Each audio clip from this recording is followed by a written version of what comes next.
Muslims believe that the Prophet Muhammad shared many prophecies for the benefit of the Muslim community and also for the rest of the world. Not that Prophet Muhammad came up with these prophecies himself, but the belief is that he received them directly from God and then he mentioned them afterwards. Hey, how's it going, everybody? Welcome back to FTD Facts. My name is Leroy Kenton, and for this episode we're going to be looking at 10 prophecies mentioned by Prophet Muhammad. Some of them are going to be found in the Quran, others will be taken from the Hadith, as well as other Muslim sources. Alright, so let's start off with number 10. This prophecy is about the end of the world. There is a large amount of the Quran that talks about the events of the last days, the end of the world, and the Quran describes how the world is going to be destroyed as well as rebuilt again, and how the dead will be raised to life again, and that they're going to be judged and either go to paradise or they're going to go to hell. And the Quran also describes hell and heaven in great detail, and since the Prophet Muhammad was the person who recited the Quran, these prophecies of the end of the world are attributed to him. There's also a prophecy of Fatima's passing away. The belief is that the Prophet Muhammad prophesied that Fatima would join him first of all after his passing away, and before his passing away the Prophet called his daughter Fatima to his bedside, and then he informed her that she would be the first among his families to join him after he passed away, and that's what happened. Fatima joined her father in death 6 months later. There's also a prophecy having to do with the fire mentioned by Prophet Muhammad. There's a fire that will appear from the bottom of Aden, which is in modern day Yemen, and it's going to drive people as they try to run away from it to the land of modern day Syria. Then there's going to be a horn that will be blown and everyone will be left in complete terror and horror. Number 7 brings us the prophecy of Pharaoh, that Pharaoh's body is going to be found. Now there's a big debate around this as to the identity of the Pharaoh in the time of Musa or Moses. However, it's believed that based on the Quran that it was actually Ramesses II. He was the Pharaoh at the time. So the Quran and the Bible state that Pharaoh was drowned in the sea. However, the Quran does differ from the biblical account, where it says that the body of Pharaoh was saved as a sign for future generations, and the body of Ramses II has survived in a mummified form. So fast forward to the year 1881, this mummy was discovered among a group of royal mummies that had been removed from their original tombs for fear of people stealing them. So Muslims view this as a very accurate prophecy that the Prophet Muhammad had mentioned. Number 6 is a prophecy of Islam and Islam prevailing.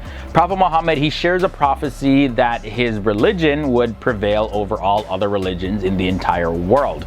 Now, specifically, this passage says, "It is he who has sent his messenger Muhammad with guidance and the religion of truth, Islam, to make it superior over all religions." And this is referred to in Surah 9 verses 33, as well as Surah 48 verses 28, and also Surah 61 verses 9 in the Quran. We have 5 more prophecies to take a look at in this episode. But before we get into the last 5, I'm just letting you know that we did a series about the 10 worst haram things in Islam. I have a link to it in the video description section below. It's a 5-part series where we explore things that are forbidden in the religion of Islam in hopes that people can, see a different perspective of why certain things are forbidden in the religion. It also serves as a reminder for Muslims as well. So definitely check it out. Again, there's 5 parts, but you can start with part 1. I'll link to that below. Next up at number 5, there is the prophecy of 3 trials. It's believed that 3 trials are gonna hit the Muslim world before the Antichrist shows up.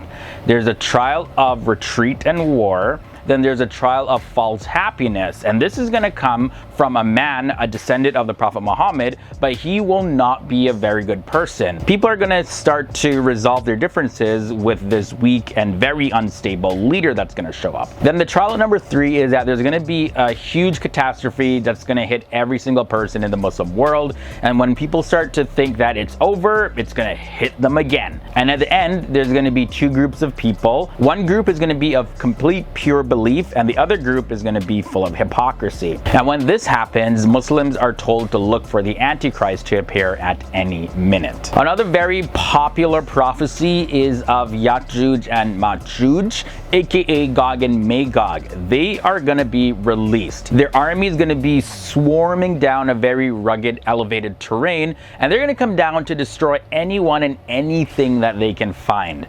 People will set up defenses in their cities, and it's said that Jesus is going to lead his followers to take up a defensive position up in the mountains. And then when they think that they have destroyed all those on the earth, Ya'juj and Ma'juj will try to kill those that are up in the elevated area. And that's when Jesus and his followers will pray to God, and God is going to send a disease that is going to completely destroy Ya'juj and Ma'juj. Then from there's going to be a heavy rainfall, and then the earth will produce its fruit again, fruit and vegetation.